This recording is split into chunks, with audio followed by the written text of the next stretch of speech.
Jour 2 de bien commencer la journée sur le thème de la résignation. Une citation de Simone de Beauvoir que nous allons regarder. Il est peu de vertus plus tristes que la résignation. Elle transforme en fantasme, en rêverie contingent, des projets qui s'étaient d'abord constitués comme volonté et comme liberté. Toute une réflexion à mener en parallèle avec les textes bibliques. À tout de suite.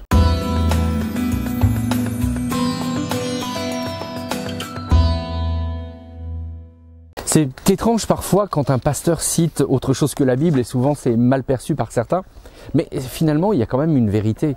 Que l'on soit chrétien ou non, il y a quand même dans le monde des gens qui ont découvert des vérités que je trouve absolument incroyables. Et comme j'aime souvent le dire, ce n'est pas du tout anti-biblique, c'est pas du tout antinomique. Simone de Beauvoir, quand elle a cité cette phrase, elle a juste parlé de quelque chose qui était pour elle un constat. Et faire le constat d'une situation ne veut pas dire qu'on va aller dans cette situation. Alors, quand elle dit « il y a peu de vertus plus tristes que la résignation », je me prends toujours à imaginer ce que nos anciens, vous savez, nos personnes âgées ont vécu.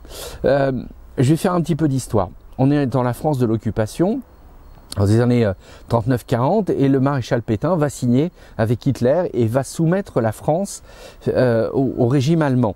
Et puis là, il y a un homme, le général de Gaulle, qui lui, le 18 juin 1940, que l'on célèbre souvent en France, je le dis pour ceux qui sont de l'Afrique ou de la Belgique ou du Québec ou d'autres pays, eh bien, le général de Gaulle, pardon, lui, ne va jamais se résigner. Et il va dire non, on peut aller à contre-courant et on peut inviter chaque Français et Française à prendre les choses en main pour pouvoir sortir de ce marasme. Donc, ce que je veux dire, c'est qu'à partir du moment où quelqu'un est résigné et qu'il pense qu'il n'y a plus du tout d'alternative, plus rien, il va s'installer une espèce de chape de plomb sur cette personne qui fait que cette chape de plomb va tout emporter. Et vous savez, une fois qu'on est pris et qu'on est englué, on a l'impression que plus rien va nous permettre de sortir de cela. Alors c'est là où je trouve que la Bible, elle nous donne une piste assez incroyable. Et c'est David qui dit dans un psaume « Je lève les yeux vers les montagnes, d'où me viendra le secours ?» Et en fin de compte, ce que nous dit David là, c'est que oui, je peux décider de bloquer comme ça, mais à partir du moment où mon regard va se porter sur autre chose, je vais avoir de la créativité pour m'en sortir. Je vais faire autre chose. Parce que un des meilleurs moyens de sortir de la résignation, c'est décider d'investir toute son énergie dans la créativité pour s'en sortir.